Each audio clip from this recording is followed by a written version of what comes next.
Hello అండి, అందరికీ నమస్తే. Welcome back to our channel Jhansi's world.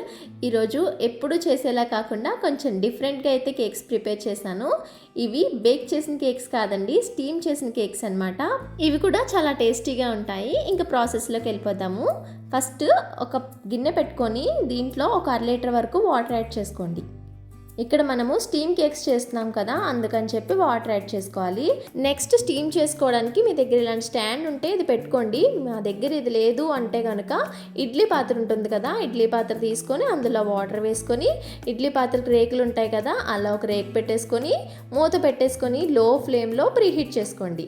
మనం నార్మల్గా కేక్స్కి ప్రీహీట్ చేసుకుంటాం కదా, సేమ్ అలానే ఇందులో వాటర్ వేసి ప్రీహీట్ చేసుకుంటాం అంతే. నెక్స్ట్ ఒక బౌల్ తీసుకొని ఒక ఎగ్ అయితే వేసుకోండి. ఇక్కడ ఒక్క గుడ్డుతో అన్ని కప్ కేక్స్ రెడీ అయిపోతాయండి. ఇందులో మంచి ఫ్లేవర్ కోసం 1 teaspoon vanilla essence add చేసుకొని జస్ట్ ఒకసారి అలా మిక్స్ చేసుకోవాలి. నెక్స్ట్ స్వీట్నెస్ కోసం 80 గ్రామ్స్ షుగర్ వేసుకోవాలి. అదే కప్స్ వైజ్ అయితే 1/2 కప్ వేసుకొని 2 టేబుల్ స్పూన్స్ ఎక్స్ట్రా వేసుకుంటే సరిపోతుంది. ఇప్పుడు దీన్ని బాగా బీట్ చేసుకోవాలండి. మనం ఇక్కడ షుగర్ పౌడర్ వేయలేదు కదా, షుగర్ వేసాం కదా, అందుకని షుగర్ మొత్తం కరిగిపోయేంత వరకు ఇలా ఫోమీగా వచ్చేంత వరకు బాగా బీట్ చేసుకోండి. ఒకవేళ మీ దగ్గర బీటర్ లేకపోతే మిక్సీ జార్లో వేసుకొనైనా గ్రైండ్ చేసుకోవచ్చు. ఒక 3 to 4 మినిట్స్ గ్రైండ్ చేసుకుంటే మనకి కన్సిస్టెన్సీ అనేది వచ్చేస్తుంది. నెక్స్ట్ ఇందులో జల్లెడ పెట్టుకొని డ్రై ఇంగ్రీడియంట్స్ యాడ్ చేసుకుందాము. ఇక్కడ నేను 1/4 కప్పు వరకు మైదా యాడ్ చేసుకున్నాను. అదే గ్రామ్స్ వైజ్ చెప్పాలి అంటే 110 గ్రామ్స్ అండి. నెక్స్ట్ ఇందులోనే 1 table spoon baking powder add చేసుకోవాలి. దీంట్లో బేకింగ్ సోడా వేయనవసరం లేదు, బేకింగ్ పౌడర్ వేస్తే సరిపోతుంది. నెక్స్ట్ ఈ ఇంగ్రీడియంట్స్ని జల్లించేసేసుకొని వీటిని కట్ అండ్ ఫోల్డ్ మెథడ్లో స్లోగా మిక్స్ చేసుకోండి. కేక్ ఎప్పుడు మిక్స్ చేసినా సరే, ఏ కేక్ చేసినా సరే, మనం మిక్స్ చేసినప్పుడు జాగ్రత్తగా మిక్స్ చేయకపోతే కనుక కేక్ అనేది సరిగా రాదండి. సో వీడియో క్లిప్లో చూపిస్తున్న విధంగా ఇలా కట్ అండ్ ఫోల్డ్ మెథడ్లో మిక్స్ చేసుకోండి. మీ దగ్గర విస్కర్ ఉంటుంది కదా, హ్యాండ్ విస్కర్, అది ఉన్నా సరే దాంతో అయినా చేసుకోవచ్చు. నెక్స్ట్ ఇప్పుడు 85 గ్రామ్స్ మిల్క్ తీసుకొని సగం పాలు పోసి ఫస్ట్ ఒకసారి మిక్స్ చేసుకోండి. ఇలా మిక్స్ చేసుకున్న తర్వాత మిగిలిన పాలు కూడా వేసేసి మంచి కన్సిస్టెన్సీ వచ్చేంత వరకు మిక్స్ చేసుకోండి. ఇలా మిక్స్ చేసినప్పుడు కూడా ఎలా పడితే అలా మిక్స్ చేయకుండా స్లోగా చూపిస్తున్నట్టుగా మిక్స్ చేసుకోండి. ఏ లంప్స్ లేకుండా, ఉండలు లేకుండా ఇలా మిక్స్ చేసుకొని పెట్టుకోండి. నెక్స్ట్ ఇందులో కరిగించిన బటర్ని ఒక 10 గ్రామ్స్ వరకు యాడ్ చేసుకోండి.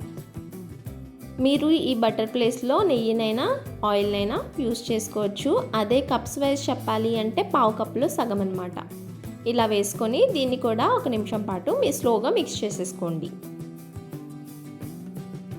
మీరు దీంట్లో కావాలి అనుకుంటే టూటీ ఫ్రూటీలు కానీ, చాకో చిప్స్ కానీ ఏవైనా యాడ్ చేసుకోవచ్చు. నేనేమి చేయకుండా ప్లెయిన్గానే వేసేస్తున్నాను.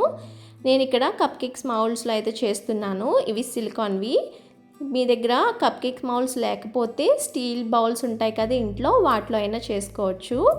అయితే బ్యాటర్ని వేసినప్పుడు ఇలా ఫుల్గా వేసేయకుండా కొంచెం తగ్గించి వేసుకోవాలండి. నేను ఇక్కడ బ్యాటర్ అనేది కొంచెం ఎక్కువే వేసేసాను. ఇలా ఎక్కువ వేస్తే ఏంటంటే పైకి పొంగుతాయి అన్నమాట కేక్స్ అనేవి. మీరు మాత్రం ఏ కప్ తీసుకున్నారో దాంట్లో సగానికి వేసుకుంటే సరిపోతుంది. నెక్స్ట్ మనం ప్రీ హీట్ చేసుకున్న స్టీమర్లో ఈ కప్ కేక్స్ని యాడ్ చేసేసుకోండి. మీరు ఇడ్లీ పాత్రలో వేసుకున్నా సరే, ఇడ్లీ పాత్ర రేకుల్లో వీటిని ఇలా పెట్టేసుకుంటే సరిపోతుంది అనమాట. ఇలా పెట్టుకొని మూత క్లోజ్ చేసేసుకొని, టైట్గా ఉండాలండి మూత అనేది. మూత క్లోజ్ చేసుకొని ఒక 20 నిమిషాలు లో ఫ్లేమ్లో పెట్టి కుక్ చేసేయండి. మధ్యలో మూత తీసి చూడడం అవేమి చేయనవసరం లేదండి. 20 మినిట్స్ అయితే పడుతుంది ఇవి బేక్ అవ్వడానికి. 20 మినిట్స్ తర్వాత మూత తీసి అప్పుడు చెక్ చేసుకోండి. 20 మినిట్స్ అయిపోయిందండి. నేను ఇప్పుడు మూత తీసి చెక్ చేస్తున్నాను. ఇప్పుడు వీటిని చూసినట్టయితే చూడండి, నేను కొంచెం బ్యాటర్ ఎక్కువ వేసాను కదా, అందుకని బాగా పైకి అనేది పొంగిపోయింది. వీటిని ఎలా చెక్ చేసుకోవాలంటే ఒక టూత్ పిక్ గుచ్చుకొని చూస్తే మనకి క్లీన్గా వచ్చేయాలన్నమాట. చూడండి, క్లీన్గా కుక్ అయిపోయింది కదా, ఈ విధంగా రావాలన్నమాట. అండ్ అందులోనూ నేను 4 కూడా ఒకే చోట పెట్టేశాను కదా, అందువల్ల షేప్లెస్గా వచ్చినాయండి ఇవైతే. మీరు చేసుకునేదైతే ఈవెన్గా ఉండే వాటిలో పెట్టుకుంటే ఇంకా బెటర్గా వస్తాయన్నమాట. ఇవి మౌల్డ్లోంచి కూడా చాలా ఈజీగా సెపరేట్ అయిపోతాయండి. కేక్ చూడండి ఎంత ప్లఫీగా వచ్చిందో కదా, చాలా స్పాంజీగా వస్తాయండి ఇవి. పిల్లలకైతే స్నాక్స్లోకి చాలా బాగుంటాయి ఇవైతే. మీరు చాక్లెట్ సిరప్తో కానీ, లేదు అంటే విప్పింగ్ క్రీమ్తో కానీ పైన టాపింగ్ చేసుకుంటే చాలా బాగుంటాయి. ఏమైనా డౌట్స్ ఉంటే నాకు కామెంట్ సెక్షన్లో కామెంట్ చేయండి. నచ్చితే ఒక లైక్ చేసి ఇలాంటి వీడియోస్ కోసం సబ్స్క్రైబ్ చేసేసుకోండి.